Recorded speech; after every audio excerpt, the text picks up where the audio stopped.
Well, hey everyone, it's been a while since I've been with you, but it's great to be back. um, Today we hear a lot about Abraham in both the first reading and in our gospel. Why Abraham so much? I think it's interesting we hear so much about him right really close to Holy Week, so there must be a good reason for it. That the church sees that Abraham, being our father in faith, is being important to us close to this, this most holy time of the year. Abraham, we call our father in faith. We even say that in one of our Eucharistic prayers. Abraham's our father in faith, meaning that when he was, God tested him and tried, when with the binding of Isaac, he found him very worthy, that he was so faithful to God that he believed beyond what was possible, that God was going to bring about the promises he had made to him, even beyond what he was now telling him to do. So Abraham's our father in faith, and so.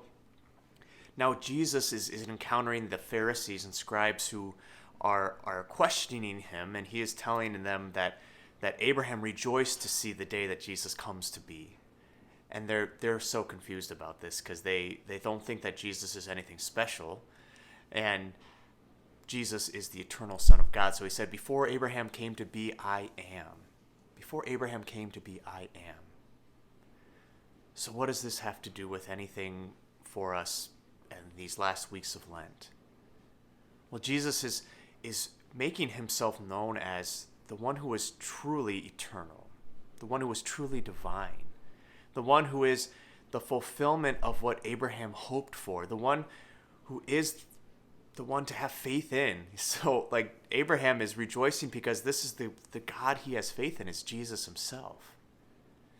And for us, it helps us to see that Jesus is the fulfillment of all of the Old Testament. He is the fulfillment of what all of the old patriarchs, including Abraham, all the prophets, all the people of the Old Testament, what they hoped for. And he is everything that we have hoped for. Whatever it is that in our lives where we feel that there's a lack, where we're wounded, where there's a lack of love, anything in our lives that we just long to see restored, relationships, maybe it's a situation that is hard, maybe it's someone you can't be close to, whatever that is, Jesus is the fulfillment of all of it. And when we put our trust in him, he brings about good fruit. And it may not be exactly what we want, exactly how we think it should be, but Jesus brings about good fruit no matter what.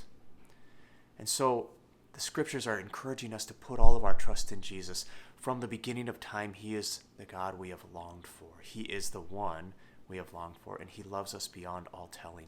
So today, let's ask the Lord, help us to deepen our faith, be like Abraham, who put his faith in God, and it was credited to him as righteousness, as holiness, as worthy of salvation, that we might, like Abraham, reach the heavenly kingdom one day, and in these last weeks of Lent, that we might truly come closer to our Lord Jesus Christ.